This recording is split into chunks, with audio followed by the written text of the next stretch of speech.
bénisse. Par la grâce de Dieu, aujourd'hui, on est connecté. Donc, j'aimerais dire que si vous ne me voyez pas connecté, ne vous inquiétez pas. Vous savez que ces derniers temps, il est vraiment difficile de tout faire le samedi. On est occupé par le travail des pharaons du lundi au vendredi et sans oublier aussi l'œuvre de l'Éternel qu'on fait pendant la semaine. Vous voyez, on n'a que le samedi.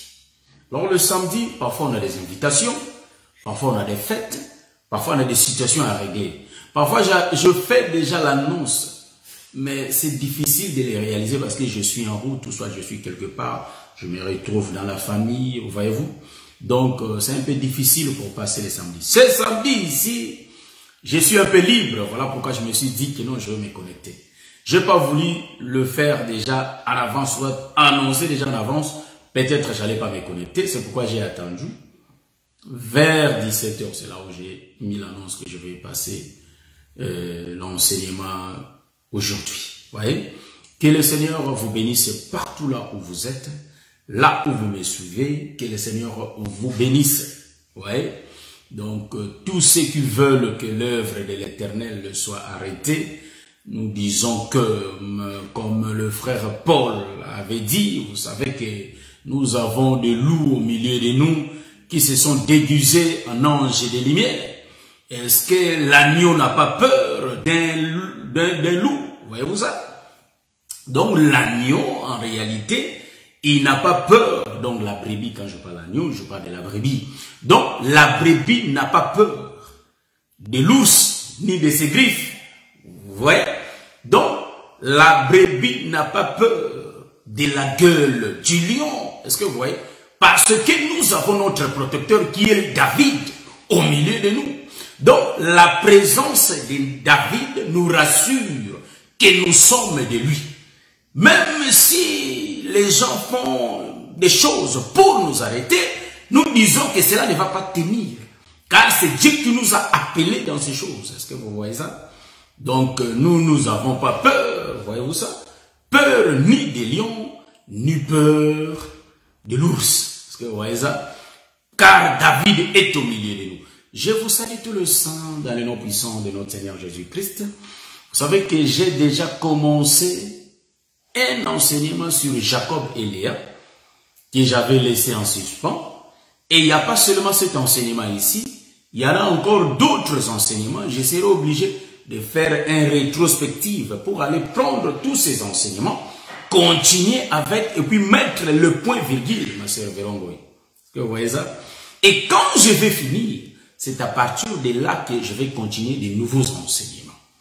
Que le Seigneur vous bénisse. Je crois que par la grâce de Dieu, demain nous serons connectés à l'église, nous serons en direct pour l'enseignement à l'église. Je salue ma bien-aimée Clara Zambi, je crois que le Seigneur est au milieu de nous. Invitez le peuple. Nous allons commencer notre live. Donc, je salue tout le sang, tous ceux qui me suivent. Ça fait longtemps qu'on s'était vu, donc qu'on a été ensemble pour suivre les enseignements. Mais malheureusement, comme je fais l'annonce en retard, c'est pourquoi d'autres ne sont pas connectés. Mais vous allez essayer de les inviter. S'ils vont venir, on va partager l'agneau ensemble. Que le Seigneur vous bénisse et nous allons prier. L'homme de Galilée, nous te bénissons parce que tu es le roi des gloires. La Bible dit que c'est toi qui es le premier et c'est toi qui es le dernier. Hors de toi, il n'y a point de Dieu, pas même un seul. Nous croyons que c'est toi qui es le véritable Dieu qui conduit ton peuple, Seigneur Dieu de toutes gloires. Nous recommandons ces moments entre tes saintes mains. Laisse que toi-même tu puisses nous parler, éternel mon rocher. Et laisse que toi-même, éternel mon Dieu, mon roi, tu consoles, éternel, nos âmes. Parce que tu es le consolateur. La Bible dit que c'est toi qui fais marcher ton peuple et c'est toi qui connais le chemin. Éternel mon Dieu, mon roi, qui amène vers Canaan. Voilà pourquoi Moïse t'a prié de marcher devant lui. Éternel, nous aussi nous te prions d'être toujours devant nous, de nous conduire. Au nom de Jésus, on a ainsi prié. Amen. Voilà, donc rapidement, nous allons prendre l'écriture. Vous voyez? Nous sommes dans les livres. Je suis en train de chercher l'écriture. Nous avons commencé un enseignement sur Léa et Jacob. On a fait la première partie. Nous avons fait la deuxième partie. Aujourd'hui, on fait la troisième partie. Donc, je prends rapidement l'écriture de Genèse chapitre 49. Genèse 49, je vais prendre le verset, le verset 13, je crois. L'écriture dit ceci: Zabulon habitera sur la côte des mers. Il sera sur la côte des navires et sa limite s'étendra du côté de Sidon. C'est vraiment l'écriture qu'on va partager sur Zabulon. On a commencé l'enseignement, on a présenté Zabulon comme... je salue mon pasteur Stéphane Kabongo, que le Seigneur bénisse là où vous êtes. Ouais, donc, on a présenté Zabulon comme l'habitation, on avait présenté Zabulon, voyez-vous, comme la vie, vous voyez ça, comme l'enfant qui vient, le sixième, voyez. Donc, nous comprenons qu'on a aussi présenté Zabulon selon la prophétie de Léa. Léa qui avait dit que cette fois-ci, nous voyons que son mari habitera avec elle parce qu'il a eu son sixième fils, vous voyez ça. Mais aujourd'hui, on va essayer de marcher autrement, présenter ce même fils qu'on appelle Zabulon, le fils de Jacob et de Léa. Vous voyez ça? Nous disons que la doctrine de l'évangile, c'est mettre des sandales. Ouais, donc, la doctrine de l'évangile de Christ, c'est mettre des sandales, tenir le bâton, manger, voyez-vous, faire le mouvement de manger, mais à la hâte. Ouais, ça, c'est la doctrine. Vous voyez ça? Donc, on ne peut pas être dans la maison et puis on n'a pas de sandales. Non. On ne peut pas être dans la maison et puis on n'a pas les bâtons. Non. Si on est dans la maison, donc il faut se retrouver d'abord dans la maison. Si on est dans la maison, c'est alors qu'on va mettre des sandales et on va tenir des bâtons. Est-ce que vous voyez ça? On va manger l'agneau dans la hâte. Ouais. Donc nous disons que c'est ça la doctrine de Christ. Et nous voyons que mettre des sandales, tenir les bâtons, c'est ça la partie doctrinale. Est-ce que vous voyez ça? Maintenant, quand nous commençons à manger l'agneau, hein, cette fois-ci j'ai tourné avec autrement. Quand nous commençons à manger l'agneau, nous comprenons que l'agneau qu'on est en train de manger, c'est ça la grâce. Est-ce que vous voyez ça? C'est ça la grâce. C'est pourquoi la grâce ne marche pas seule. Il y a toujours la loi qui influence la grâce. Est-ce que vous voyez ça? C'est pourquoi Jésus avait dit que je ne suis pas venu abolir la loi, mais la compléter. Est-ce que vous voyez ça? Donc Jésus est en train de marcher, lui-même et son ombre qui est Moïse. Voilà pourquoi nous, les prédicateurs de l'évangile, il faut que nous soyons des imitateurs de Christ. Est-ce que vous voyez ça? Nous sommes en train d'imiter le frère Paul. Nous imitons le frère Paul, car il avait dit, soyez mes imitateurs, comme moi je le suis de Christ. Voyez-vous ça? Donc nous comprenons que nous sommes en train de marcher, mais nous étant le prédicateur de l'évangile, il faut que nous soyons des modèles, respectant et la doctrine et la révélation. Est-ce que vous voyez ça? Ce sont deux choses qui marchent. Il y a la révélation et la doctrine. Vous voyez ça? La doctrine marche avec la connaissance, la révélation marche avec la prophétie. Voilà pourquoi, bien aimé, il faut que nous soyons attentifs à ces choses.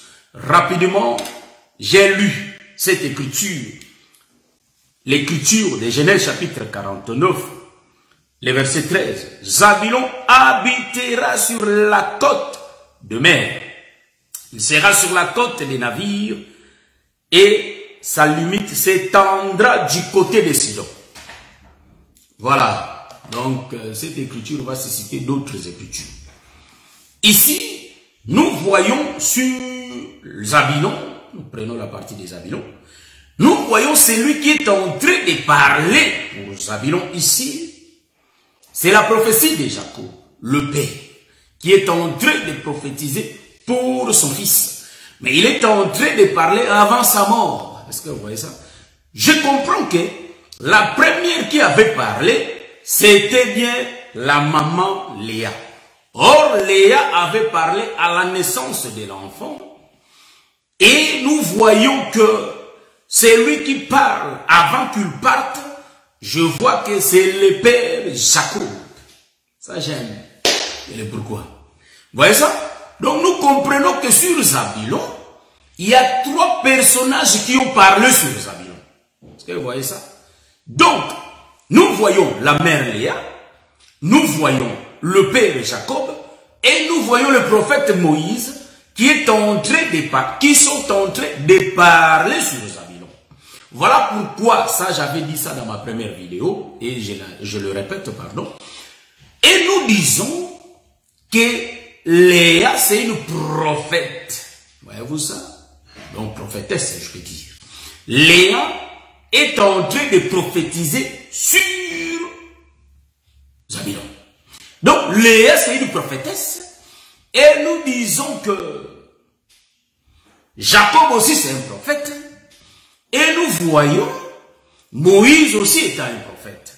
Les 3 nous expliquent la loi, le psaume et les prophètes. Mais je vais changer de langage aussi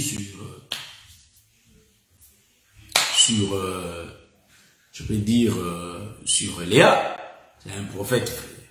Est-ce que vous voyez ça? Mais c'est aussi une prophétesse. Donc je peux appliquer les deux. J'ai l'écriture. Donc si nous disons cela, nous avons l'écriture. Est-ce que vous voyez ça? Donc, nous disons que si vous voyez un prédicateur qui regarde l'ancienne alliance, il prend prophète comme ministre, vous voyez que le prédicateur a un petit problème de faire la distinction. Est-ce que vous voyez ça? C'est pourquoi nous marchons comme Hérode, frère. Nous marchons dans les Écritures comme Hérode. Nous ne pouvons pas avaler n'importe quoi. Et nous ne mélangeons pas n'importe quoi.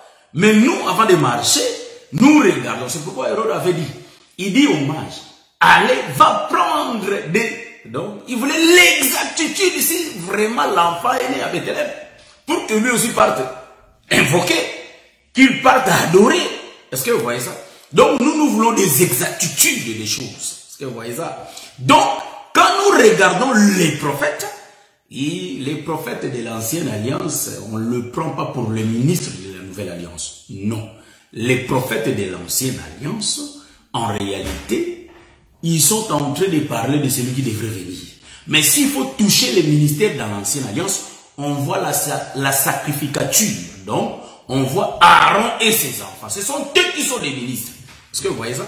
Donc, s'il faut regarder le ministère aujourd'hui, nous voyons, il y a le 5 ministère selon le livre d'Éphésiens, chapitre, est-ce que vous voyez ça?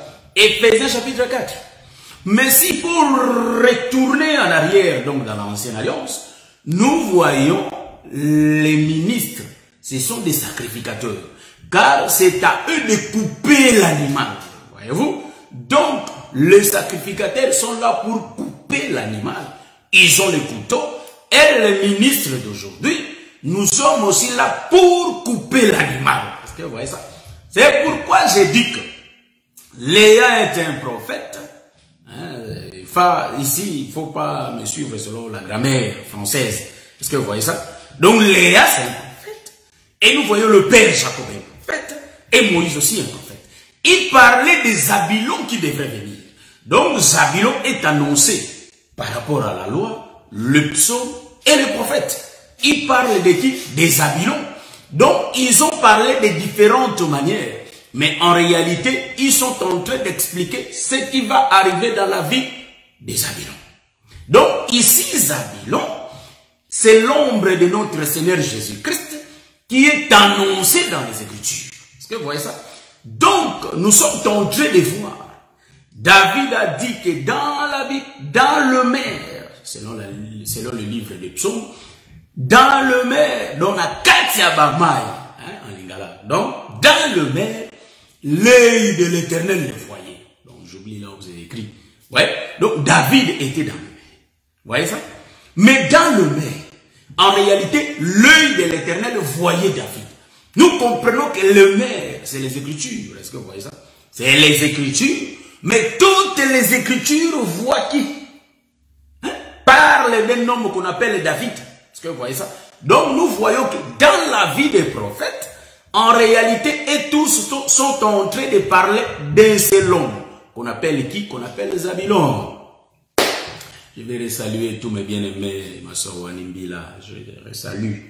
Hein, je vous ai déjà salué si je ne me trompe pas.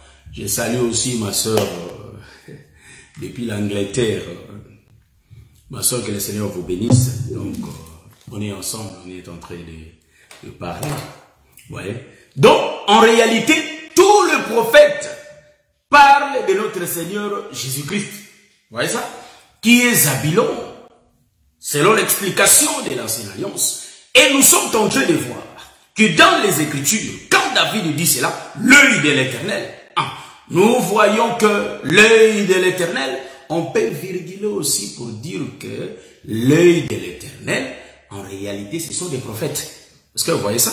Donc, nous voyons que l'œil de l'Éternel, c'est la bouche de l'Éternel. Vous voyez ça? Donc, l'œil est pour voir, la bouche est pour parler. C'est pourquoi, quand l'Éternel voit quelque chose, il parle.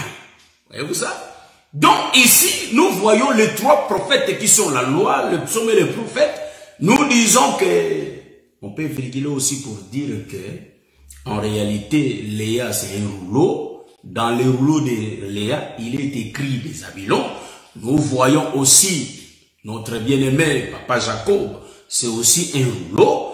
Dans le rouleau de Jacob, il est écrit de qui? Des Zabulon. C'est de même aussi avec Moïse. Maintenant, les véritables Zabulon, quand il va venir, nous disons que les véritables Zabulon, c'est notre Seigneur Jésus-Christ. Et quand lui vient, il vient pour accomplir tout ce qui ont été annoncés par les prophètes. Est-ce que vous voyez ça? C'est pourquoi je vais marcher avec la prophétie de Jacob aujourd'hui. Donc je vais rouler avec, vous voyez ça? Donc je marche avec, je prends l'écriture, je le reprends. Zabulon habitera sur la côte des mers. Ça j'aime. On va essayer de décortiquer ça. Le papa Jacob dit, le prophète Jacob dit, que Zabulon, il va habiter sur les côtes de mer. Hein, si je me trompe en pluriel, je vais voir ça, je vérifie. Voilà. On a dit quoi? Ah, sur la côte, pas les côtes. Sur la côte. Donc, la côte de mer, c'est là où va habiter, en réalité, Zabulon. Vous savez que nous aimons des virgules, frère. Même si nous dormons, quand on va se réveiller, il y a une virgule. Nous dormons quand on se réveille, virgule. Donc, ici, il faut faire très attention quand un prophète est en train de parler. Est-ce que vous voyez ça? Oh, Jacob était un prophète qui parlait de notre Seigneur Jésus-Christ.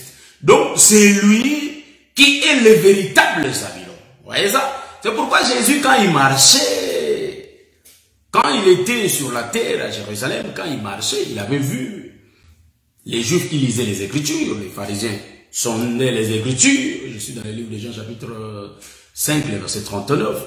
Il dit que, en réalité, les Écritures que vous êtes en train de sonder rendent témoignage de moi, bien-aimé frère François. Est-ce que vous voyez ça? Donc, les Écritures rendent témoignage de Jésus. Vous voyez ça?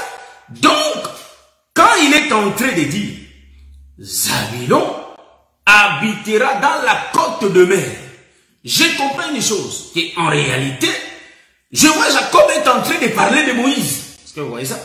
Parce que Moïse, c'est l'ombre de notre Seigneur Jésus-Christ.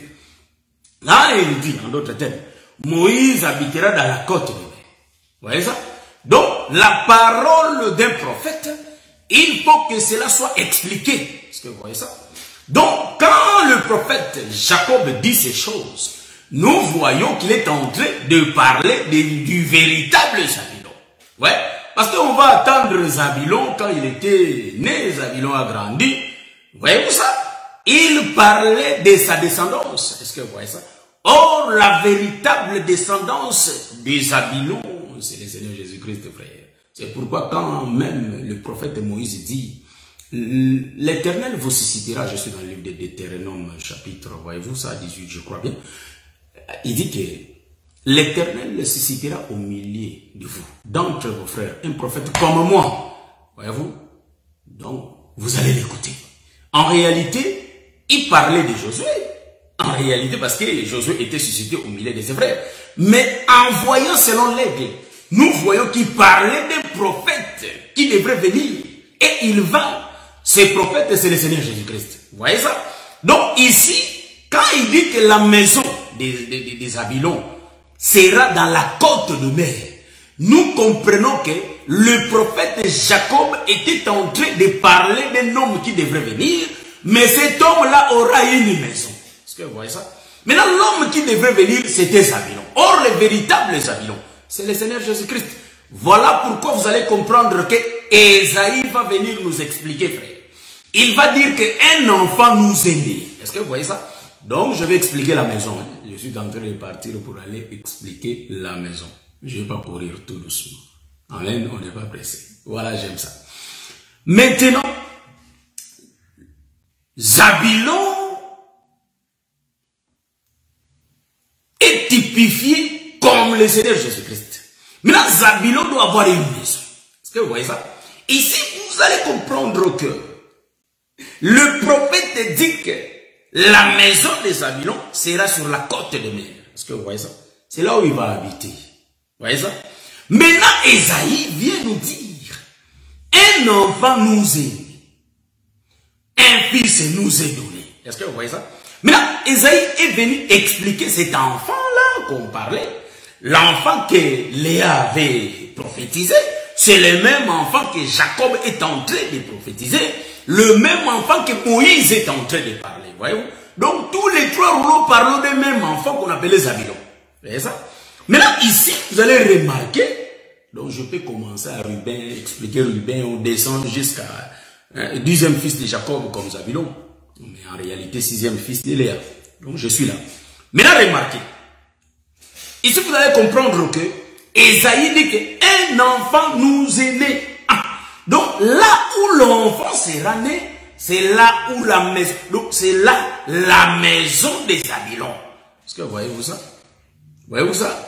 Est-ce que vous avez vu ça? Il dit, un enfant nous est né. Nous comprenons que quand il dit qu'il habitera dans la côte de mer, la côte de mer, en réalité, c'est Israël. Est-ce que vous voyez ça? Bon, je vais chercher les Écritures, frère. Il ne faut pas me lapider.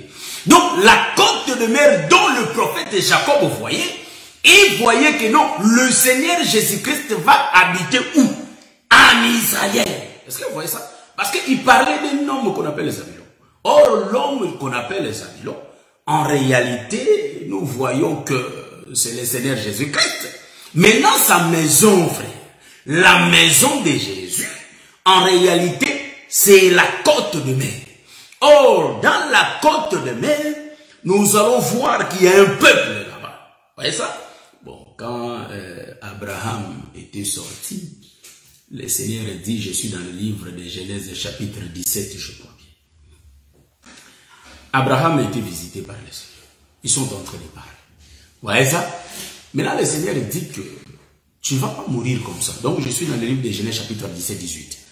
Il dit que tu ne vas pas mourir comme ça. Je vais te donner la descendance. Donc, de toi sortira deux peuples.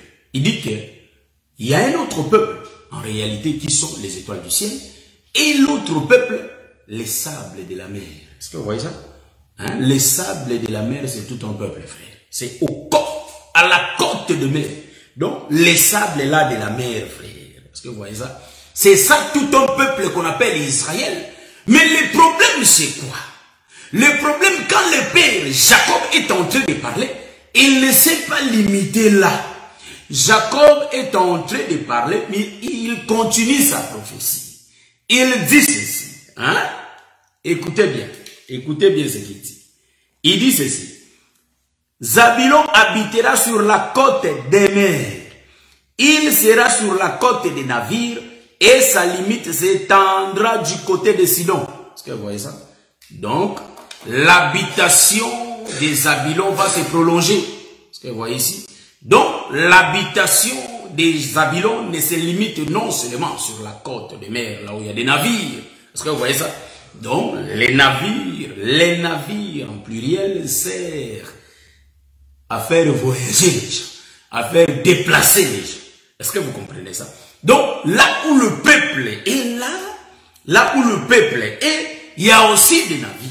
Donc, nous comprenons qu'au travers de ces navires, il faut que Zabulon se déplace. Est-ce que vous voyez ça? En tout cas, ça vraiment gêne. Hein? Ça gêne. Il dit, ça, en tout cas, j'ai aimé ça. Parce que le Seigneur Jésus-Christ, frère, quand il parlait à la foule, bien sûr, il parlait à la foule, vous voyez ça? Il prenait une barque, il montait dessus, et il commençait à parler au peuple, prêchait le peuple. Mais nous comprenons que le Seigneur Jésus-Christ, il prêchait le peuple en parabole. Est-ce que vous voyez ça? Maintenant, l'écriture que je suis tenté d'expliquer, pourquoi les navires doivent être là, frère? On va expliquer les navires. C'est pourquoi j'ai mis ça en suspens. L'écriture d'Ésaïe chapitre 9, le verset 5. Je mis ça en suspens. Un enfant nous est né, virgule. Je sais qu'il y a un prophète qui avait expliqué la virgule, c'est l'œuvre de la croix. Est-ce que vous voyez ça? Mais nous allons tourner dans plusieurs façons. Maintenant, remarquez une chose. Il y a des navires. Maintenant, pour que, en réalité, l'habitation des Zabulon puisse s'étendre vers Sidon, il faut la présence des navires, frère. Est-ce que vous voyez ça? Maintenant, la présence des navires, nous disons, c'est l'œuvre de la croix, frère. Est-ce que vous voyez ça? Donc, là, je suis en train de voir. Un enfant nous est né. Ah, la côte de mer, c'est l'habitation des Zabulon. Est-ce que vous voyez ça? L'habitation des Zabulon. Maintenant, il faut qu'il y ait des navires, frère, pour déplacer Zabulon. Est-ce que vous voyez ça? Hein? Il faut qu'il y ait des navires, frère. C'est pourquoi je vais tourner dans plusieurs sens. Un enfant nous est né. Nous voyons Jésus naître en Israël. Mais le problème, c'est quoi? Quand l'enfant doit être né en Israël, est-ce que les Israélites vont accueillir cet enfant? C'est là où nous nous posons la question. Automatiquement, je suis en train de voir l'écriture de Jean chapitre 1, les versets 11 à 12. Que dit l'écriture? Que dit l'écriture? Je vais lire l'écriture rapidement. Jean chapitre, aujourd'hui je vais me débrouiller sans l'idée. Jean chapitre 1. Voilà, je suis là. Supportez-moi. Jean chapitre 1. Voilà, Jean chapitre 1. Les versets 11-12. Hein? Supportez-moi. L'écriture dit ceci. Voilà. Il est venu chez les siens. Et les siens ne l'ont point reçu. Ouais. Donc, en réalité, cet homme de Zabulon, son habitation, c'est Israël, là où il va résider. Il est venu chez les siens, mais les siens ne l'ont point reçu. Nous comprenons que Zabulon ne peut pas se limiter seulement en Israël, mais selon la prophétie du prophète Jacob, il faut que sa maison puisse s'étendre. Est-ce que vous voyez ça? Maintenant, il faut ça va avancer vers Sidon. Or, Sidon, ici, est traité comme une ville étrangère. J'ai des écritures, frère. Donc, Sidon n'a jamais toujours été sous la possession d'Israël.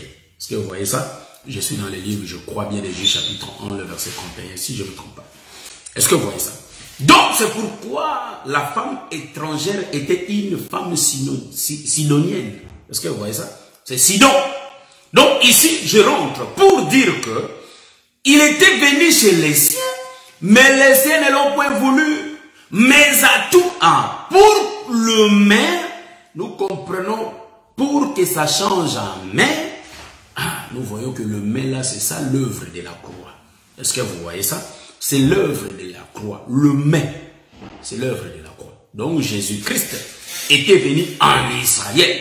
Il a commencé d'abord à prêcher en Israël. Mais l'Israël ne l'a pas reçu.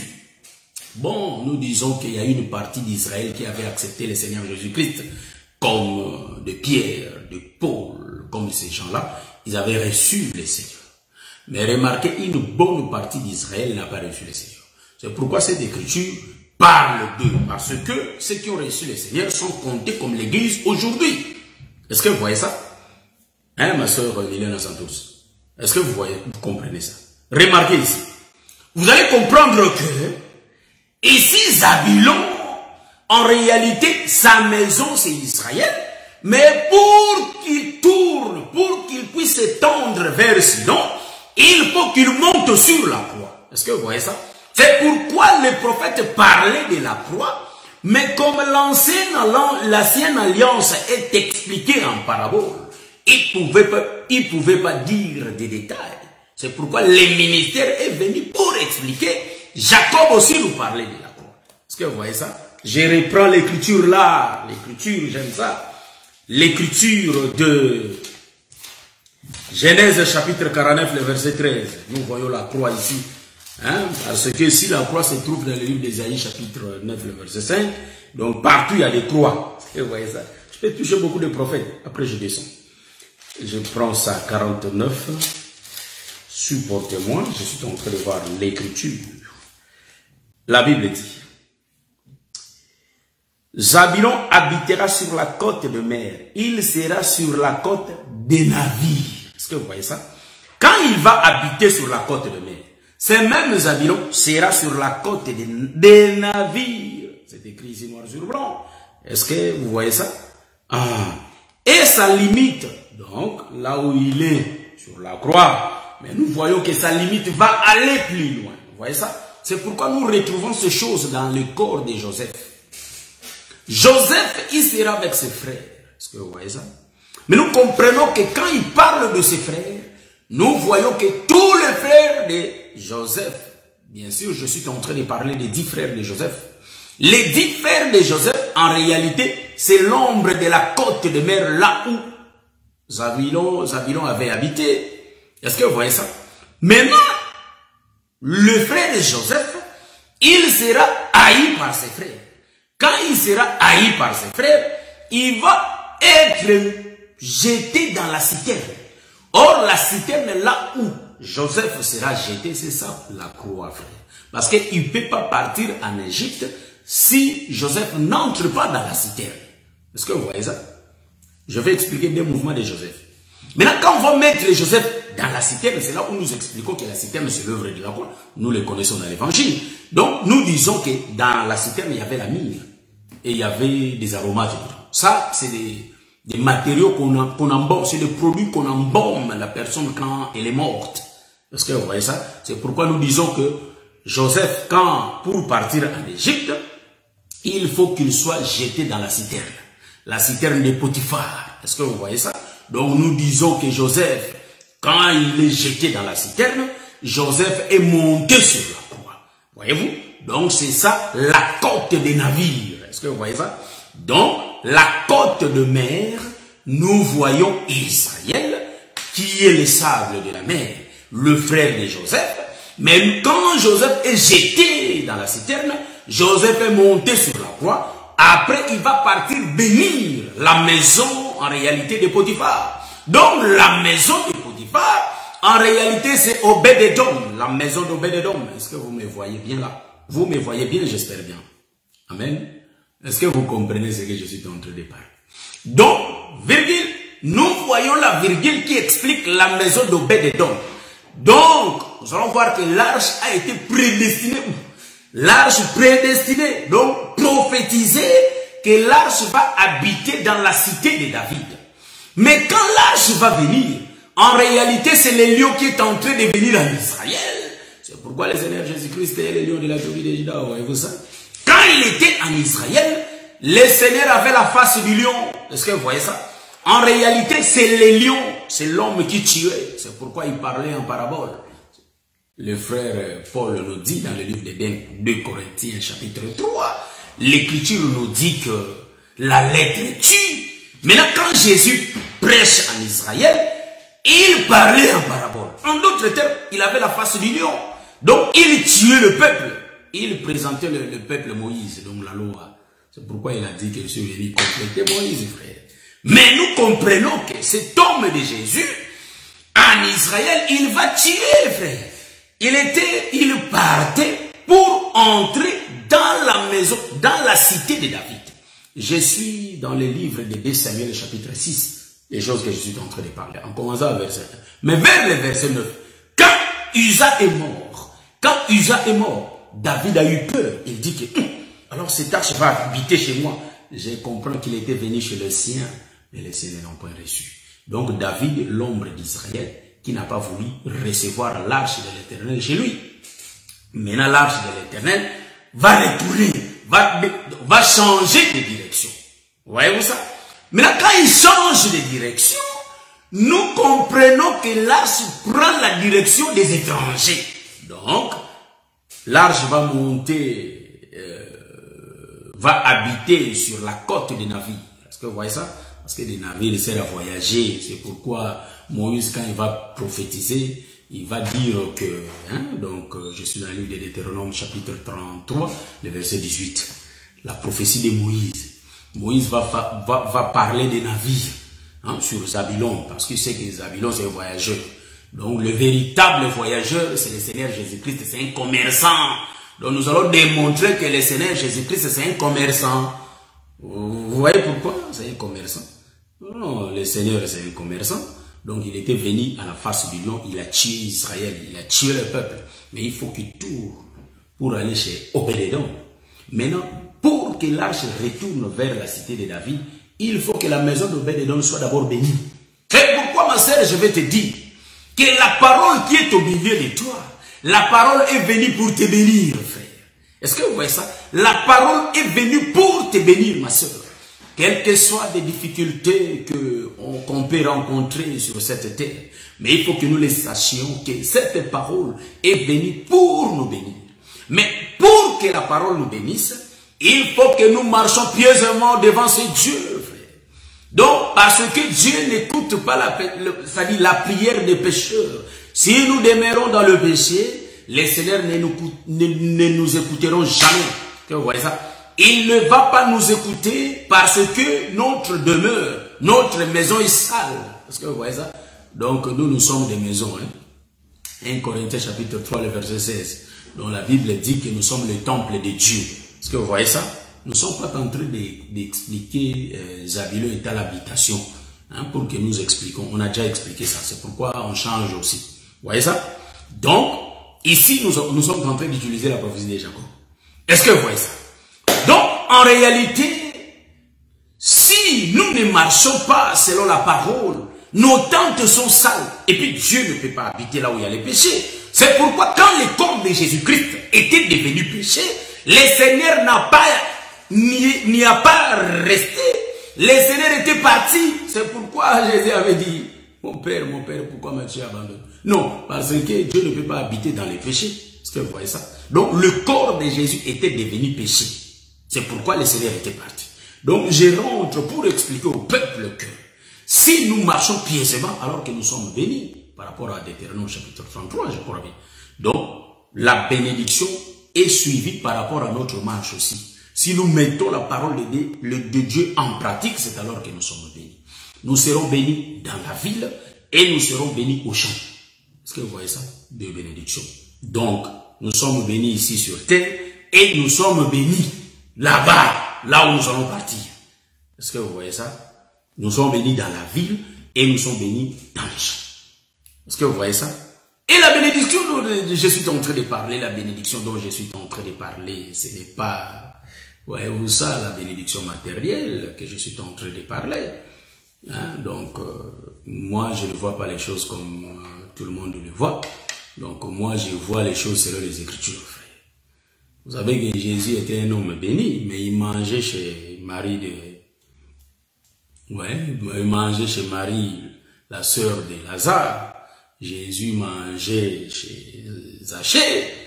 Et là où il partait, il mangeait là-bas. Mais il n'était pas né riche. C'est pourquoi, moi, quand je parle de la bénédiction, je ne vois pas les matériels, frère. Parce que si c'est comme ça, Bill Gates, qu'est-ce qu'il va dire? Si c'est comme ça, les gens qui ont des sociétés, des grandes sociétés, qu'est-ce qu'ils vont dire? Voyez? Mais moi, quand je parle de la bénédiction, en réalité, je parle de la bénédiction spirituelle que personne ne peut avoir. C'est pourquoi la bénédiction de Dieu, quand nous sommes en train d'obéir à ce Dieu, il nous donne des dons spirituels, frère. Il nous donne la parole. C'est pourquoi le Seigneur nous a bénis avec la parole. Même si cette chair meurt, en réalité, selon l'espérance, nous serons ressuscités quand il va venir nous prendre. Parce que nous avons la bénédiction en nous. C'est pourquoi Jésus-Christ, c'est lui qui est la véritable bénédiction de tout le saint sur la terre. Est-ce que vous voyez ça? Mais, pour accomplir la parole, il faut que nous mangions. Pour manger selon la chair, il faut aller travailler. Est-ce que vous voyez ça? C'est pourquoi nous travaillons pour nourrir cette chair. Mais quant à la bénédiction, on a la bénédiction qui est le Seigneur Jésus-Christ. Mais selon la doctrine, il y a aussi la bénédiction, vous voyez ça? Même si une porte se ferme et ne s'ouvre pas, nous prions, ça s'ouvre. Et nous sommes bénis par ce que nous avons cherché, ou soit par ce que nous cherchons. Amen. Je ne me suis pas contredit, frère. Alors les saints m'ont compris. Parce qu'il y a d'autres choses, tu cherches le travail, tu ne trouves pas. Tu cherches les enfants, tu ne les as pas. Donc quand nous prions et les enfants viennent, nous prions et le travail est là. Est-ce que vous voyez ça? Donc il y a d'autres pays où on peut difficilement trouver du travail.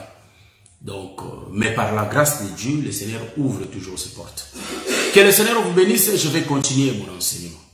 Maintenant, remarquez, la côte de mer, c'est Israël, le sable de la mer. Voyez-vous ça?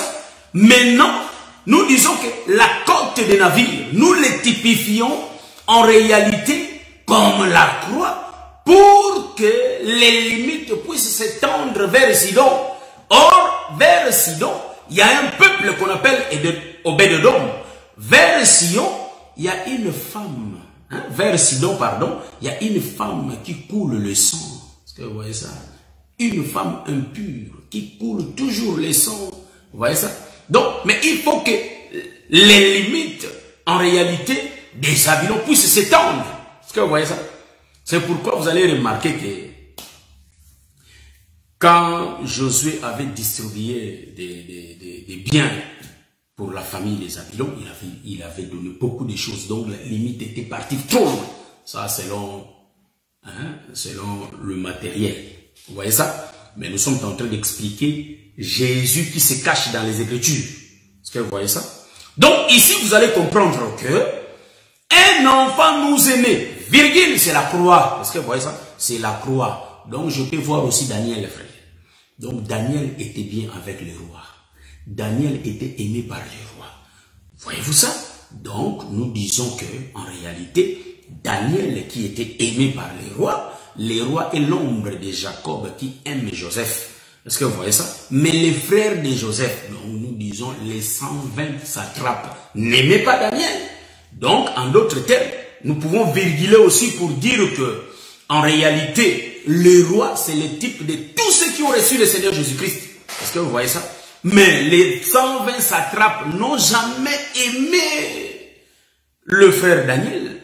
Maintenant, qu'est-ce qu'il faut dire? Il faut que Daniel soit jeté dans la fosse au lion. Est-ce que vous voyez ça? Donc, un enfant nous est né. Daniel est né là-bas. Bon, je parle de Babylone, mais c'est la révélation, hein, frère. Donc, si vous comprenez bien, vous allez me saisir bien. Maintenant, Daniel, il est né dans la maison du roi. Ça, c'est Israël. Là où il y avait les 120 satrapes et les deux chefs là. Vous voyez, parce que Daniel aussi était le troisième chef, celui qui était le chef premier. Vous voyez ça? Donc, en réalité, les rois de Babylone, nous voyons Daniel là-bas, lui qui aimait Daniel, l'ombre de Pierre, l'ombre de Jean, l'ombre de Matthieu, l'ombre de Jacques. Est-ce que vous voyez ça? Maintenant, nous voyons de l'autre côté 120 satrapes qui représentent les pharisiens, les scribes, les sadducéens, qui n'aimaient pas le Seigneur. Ils ont fait tout selon la loi. Il faut que Daniel soit mort. Parce que Daniel, en réalité, n'adorait pas la statue. Est-ce que vous voyez ça? Daniel n'adorait pas la statue. Or, la statue, en réalité, cela nous explique les sabbats. L'homme ne peut pas travailler, il faut se reposer. Quand Jésus vient, il guérit le sabbat. Donc, ça, c'est Daniel qui prie. Il n'adore pas. Voyez-vous ça?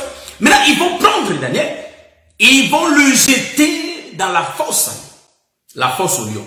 Donc, nous voyons un enfant nous est né, c'est Daniel avant la fosse au lion, mais il faut qu'il soit jeté, virgule, c'est la fosse au lion. Est-ce que vous voyez ça? Il faut qu'il soit jeté dans la fosse au lion.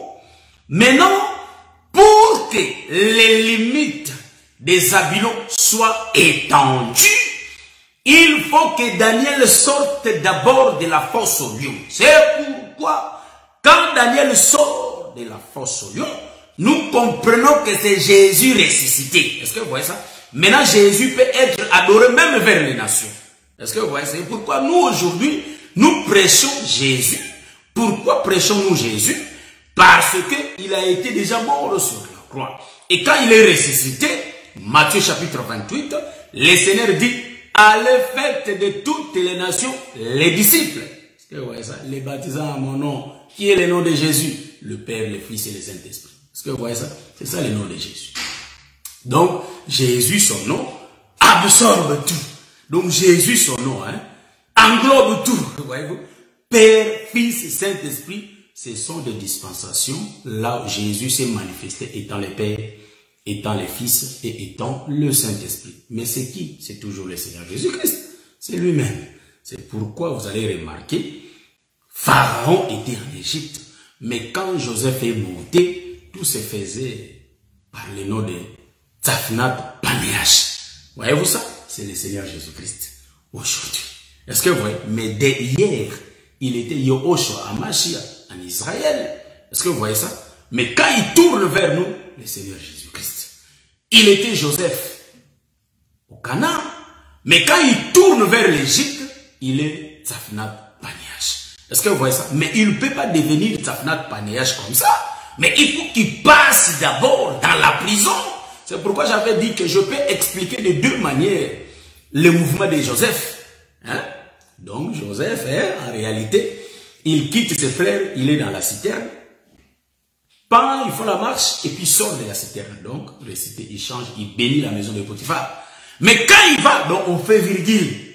Virgule. Quand il reste dans la maison de Potiphar, nous comprenons qu'en réalité, Joseph a été aimé par Potiphar. Mais la femme de Potiphar n'aimait pas Joseph.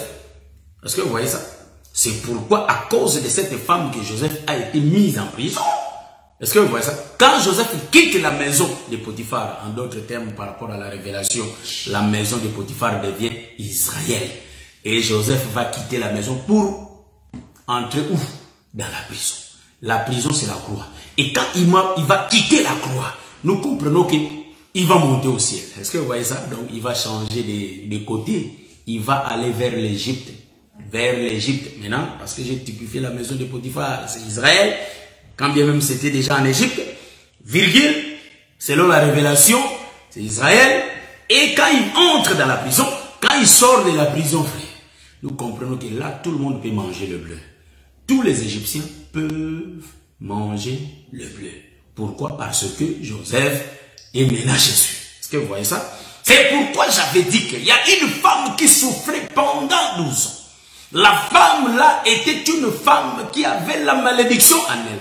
Pourquoi? Parce que la loi l'a condamnée. Nous qui n'avons pas le droit de citer en Israël, nous qui avons été condamnés par Moïse, l'Éternel ne peut pas tourner vers nous. Est-ce que vous voyez ça? Mais grâce à cet homme de Galilée qu'on appelle Jésus-Christ, quand il faisait la route, il avait vu que non, il faut que je parte sauver aussi ce peuple-là. C'est pourquoi la Bible dit de deux, il en avait fait combien? Un. Est-ce que vous voyez ça? De deux, il en a fait un. Ça, c'est le frère Paul qui le dit. Donc, nous qui n'avons pas les droits de citer en Israël, mais c'est grâce à la croix. Or, la croix, en réalité, nous voyons, c'est la prison de Joseph. C'est la citerne de Joseph. La croix, nous sommes en train d'expliquer ici. En réalité, la croix, c'est la force au lion de Daniel. Est-ce que vous voyez ça? La croix, c'est la virgule, en réalité, d'Ésaïe chapitre 9, le verset 5. Voyez-vous? L'enfant était né en Israël, mais en réalité, il est donné au peuple des nations. Voyez-vous? Pour que nous ayons la vie.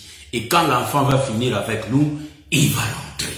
Est-ce que vous voyez? C'est pourquoi les frères Jacob prophétisaient déjà que Zabulon, il va étendre en réalité ses limites vers Sidon. Or, Sidon, c'est nous. Voyez-vous ça?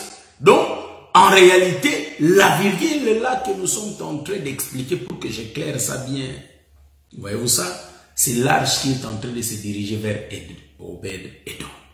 Est-ce que vous voyez? Bon, maintenant il faut que je donne la lumière, l'éclairage, parce qu'on est là pour le détail. La virgule de l'arche, ça je n'ai pas donné. Hein. Vous n'avez pas vu ça que je n'ai pas expliqué ça?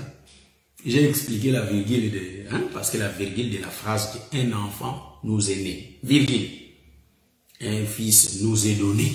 Donc l'enfant est né en Israël, mais le fils est donné au peuple des nations. Mais il faut qu'il y ait une virgule. Le prophète avait expliqué la virgule, là c'est l'œuvre de la croix. Nous avons pris ça et nous avons tourné avec. Vous voyez, nous ne copions pas les messages des autres pour venir présenter ici, non. Ça c'est diabolique, satanique. Vous voyez, vous présentez la chose. Vous voyez ça? Mais nous, on a pris ça, on a tourné à plusieurs façons, plusieurs manières pour faire voir ça, pour montrer ça. Est-ce que vous voyez ça? Donc nous comprenons ici que l'arche partait, voyez-vous ça, vers la cité de David. Mais il y avait une main. En réalité, la virgule, c'est Uza. Vous voyez? C'est Uza qui explique que Uza n'est rien d'autre que la virgule. Uza n'est rien d'autre que la mort. C'est-à-dire, l'arche là, en réalité, qui était mort, et l'arche tourne maintenant. Parce qu'il y a eu la mort qui a été constatée. Il y a une seule personne qui était morte. Pour qu'il y ait les changements, c'est le Seigneur Jésus-Christ. C'est pourquoi, en réalité, la mort de Moïse était insignifiante. Est-ce que vous voyez ça? Donc, n'avait pas de signification. Vous voyez? La mort d'Ésaïe n'avait pas de signification. Pourquoi j'utilise cette expression de la sorte? Parce que s'il faut expliquer par rapport à la révélation, toute leur mort, il y a les pourquoi. Mais ici, selon mon autoroute, je suis en train d'expliquer que tous les prophètes qui ont été morts n'ont pas pu sauver le peuple. Mais il y a seulement une seule mort qui a été constatée, c'était la mort d'Uza. Est-ce que vous voyez ça? Or, Uza est égal à l'arche. Uza est égal à la croix. Est-ce que vous voyez ça? Quand le mouvement s'est fait, c'est là où ça fait tourner l'arche. Est-ce que vous voyez? Donc, on peut expliquer que Uza qui met la main, en réalité, c'est Jésus, l'arche sur la croix. Donc, la croix, c'est Uza. Le mouvement d'Uza qui meurt. Uza qui meurt, c'est le Seigneur Jésus-Christ qui meurt pour que l'arche tourne. Vous savez que Jésus, c'est la parole. Donc, la parole était morte et la parole était ressuscitée. Est-ce que vous voyez ça? Car la parole, c'est un homme. Livre de Jean, chapitre 1, le verset 1, au commencement était la parole était avec Dieu et la parole était Dieu. Voyez-vous ça? Donc, la parole, en réalité, c'est ça la lumière. Lisons le livre de Jean et descendons. Nous allons trouver tout ce que le frère Jean a écrit là-bas. Amen. C'est pourquoi le prophète est en train de dire que Moïse, en réalité, va répéter. Je vais lire l'écriture de Moïse, je regarde l'heure, après on va descendre. Amen. Je lis l'écriture de Moïse, après je vais descendre. Donc, supportez-moi, je vais lire l'écriture de Moïse. Je suis dans le livre de Deutéronome, chapitre 33, après on descend, le verset 18. L'écriture dit ceci. Sur Zabulon, il dit, ça c'est Moïse qui va prophétiser sur Zabulon. Réjouis-toi, Zabulon, dans tes courses. Voyez-vous ça? Je me limite là, je lis la partie A de l'écriture. Réjouis-toi, Zabulon, dans tes courses. Donc c'est un homme de courses, Zabulon, c'est un bon commerçant. Il va se réjouir. Moi j'aime lire sans lingala, frère, parce qu'il y a vraiment tant de compréhension. Voyez-vous ça? Donc, il a dit dans tes commerces, donc dans tes courses. Ça n'est pas en réalité de la version. Il y a les autres qui ont écrit dans tes commerces. Donc nous disons que Jésus c'est un bon commerçant, frère, qui avait travaillé depuis le matin, mais il ne gagnait pas. Pourquoi? Parce que tout ce qu'il travaillait, il le perdait à cause de sa colère. Est-ce que vous voyez ça? On peut aussi définir que dans le matin, le temps du matin, il y avait toujours la présence de la grâce. Vous savez que même au temps de la grâce, il y a toujours la présence de la loi. Ces choses-là, bon, je ne sais pas si on vous a déjà expliqué ça. Nous avons des temps dans les Écritures. Les temps de la loi et les temps de la grâce. Le temps de la loi que nous disons que est le temps du matin et les temps de la grâce que nous appelons les temps du soir. Vous savez qu'au temps du soir, le Seigneur a fait sa grâce. Mais il y a toujours, quand bien même que c'est le soir, mais il y a toujours la présence du temps du matin au milieu du peuple. Quand bien même il fait le matin, mais il y avait toujours la présence du soir. Je vais m'expliquer. C'est pourquoi vous allez comprendre que Dieu dans sa colère, mais l'Écriture dit lent à la colère, riche en bonté. Qui ont vécu la bonté de l'Éternel? Ce sont tous les prophètes. Parce qu'au temps de la loi, mais les prophètes ont vécu le temps de la grâce pendant la loi. Est-ce que vous voyez ça? Nous sommes au temps de la grâce, mais Israël vit toujours la loi au milieu d'eux. Mais nous, nous avons la grâce. C'est pourquoi vous allez remarquer en Israël, l'arche a tué, c'est les lions qui venaient. Mais il faut que le lion change de position. C'est pourquoi dans le livre d'Apocalypse, chapitre 4, vous allez remarquer que l'homme qui était assis sur le trône avait deux faces, deux aspects, l'aspect du premier et l'aspect du dernier. Est-ce que vous voyez ça? Il avait les sardoines, il avait les jastres. Est-ce que vous voyez ça? Deux aspects. Voyez-vous ça? Donc nous comprenons que celui qui était assis sur le trône était une seule personne, mais qui avait des aspects.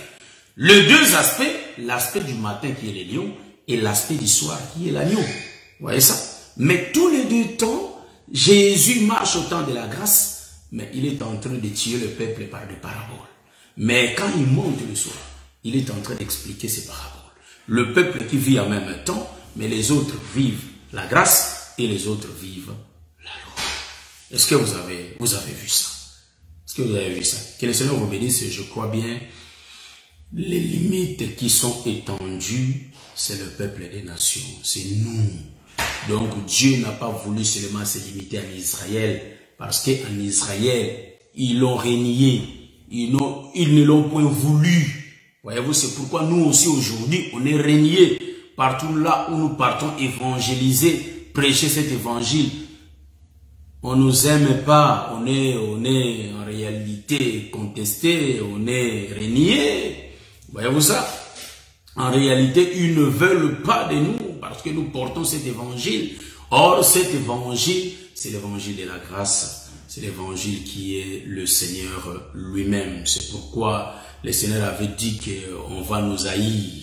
Voyez-vous ça? On le vit, on le constate, on ne nous aime pas parce que nous portons cet évangile. C'est pourquoi, bien aimé, il faut persévérer, même si on nous persécute. Nous savons que nous avons cet évangile de la grâce et nous allons toujours persévérer dans la foi. Que le Seigneur vous bénisse, bien aimé. Le Seigneur a accepté la mort à cause de toi, à cause de moi. C'est ainsi que pratiquons cet évangile. Pratiquons cet évangile pour que nous ayons la vie. Car la Bible dit, ceux qui vont persévérer jusqu'à la fin seront sauvés. Mais s'il n'y a pas la persévérance, nous ne serons pas sauvés. Veillons sur notre marche. Le temps est mauvais. Car la nuit est avancée, les jours approchent, bien-aimés. C'est ainsi qu'il faut que nous nous revêtons les armes de l'esprit. Que le Seigneur vous bénisse. Je crois que nous allons finir notre live.